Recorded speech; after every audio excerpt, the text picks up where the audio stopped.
नमस्कार मित्रांनो, ठरलं तर मग या सिरियलमध्ये काय घडले आपण ते बघणार आहोत। तन्वी म्हणते की हा सुरा महिपतचाच आहे। तो जर पेढे आणि लेटर पाठवू शकतो धमकी म्हटलं तर हा सुरा का नाही।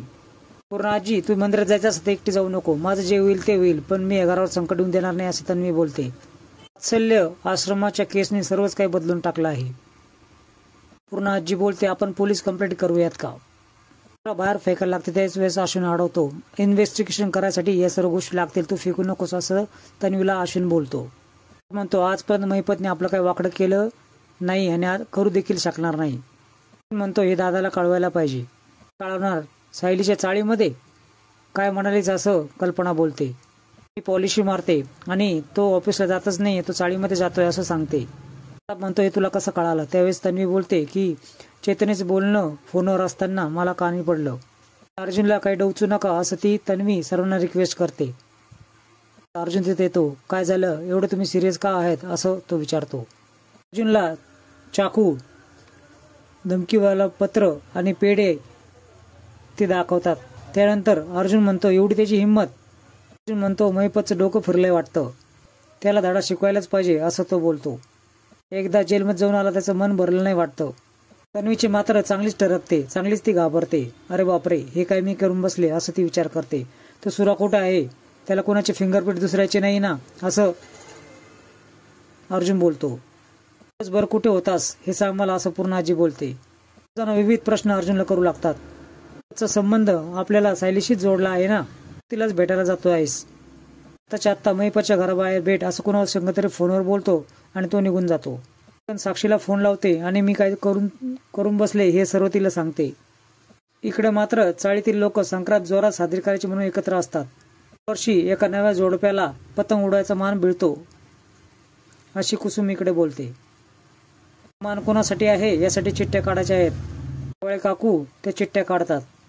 चिठ्ठी उचलते, त्यातमध्ये शीतल आणि गौरवचं नाव असतं। मध्ये चढाओढ लागते, कोण जिंकणार यासाठी। तुमचा ताप गेला आहे ना, बरं वाटतंय ना असं विचारतात।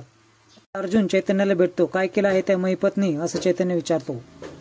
खूप चिडलेला असतो, तो महिपतला जोरात आवाज देतो। बोलते, जे बोलायचं ना ते माझ्याशी बोलायचं, माझ्या घरच्यांशी नाही बोलायचं। काम काय आहे ते बोल। आलेलं आहे बोंबलत असं महिपत बोलतो। माणसाच्या घरात घरच्यांना तू धमकी देतोय, तू त्यांना घाबरतोय आणि तू सभ्य असं अर्जुन बोलतो। धमकी, मी तर फक्त पेढ्याचा बॉक्स पाठवला होता तुमच्या घरच्यांचं तोंड गोड करायला असं महिपत बोलतो।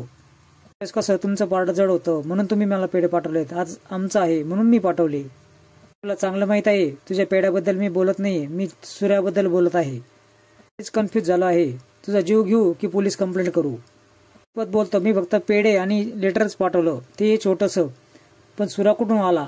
आता तू हे नाटक करत आहे का असं अर्जुन बोलतो। कशाला पाठवू, माझी जीवेची धारच भरपूर आहे तुमच्यासाठी असं महिपत बोलतो। तुझ्यामुळे माझ्या घरच्यांना एक स्क्रॅच जरी आला ना तर तुला पेटून टाकेल असं अर्जुन महिपतला धमकी देतो।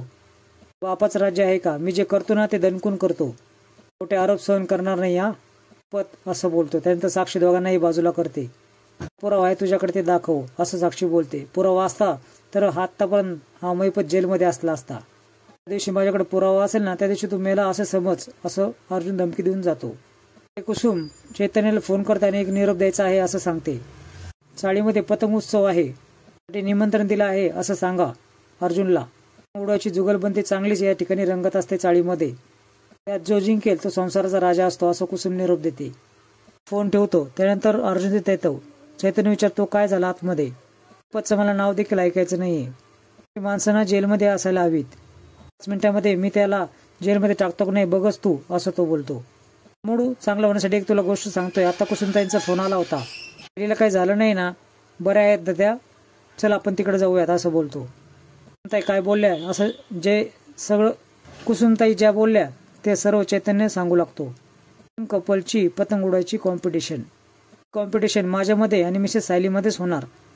मित्रांनो, पुढील भागामध्ये तुम्ही बघणार आहात की संक्रांत साजरी करण्यासाठी तुमच्या आहोंना निमंत्रण दिलं आहे असं कुसुम सायलीला बोलते। ऐकल्यावर सायली खूप खुश होते आणि चैतन्य छान तयार होऊन निघायला लागतात। पूर्ण आजी बरं नसल्याचं नाटक करू लागते। दोन काळजीने विचारतात, काय झालं। येतेय आणि थोडं मळमळल्यासारखं होत आहे।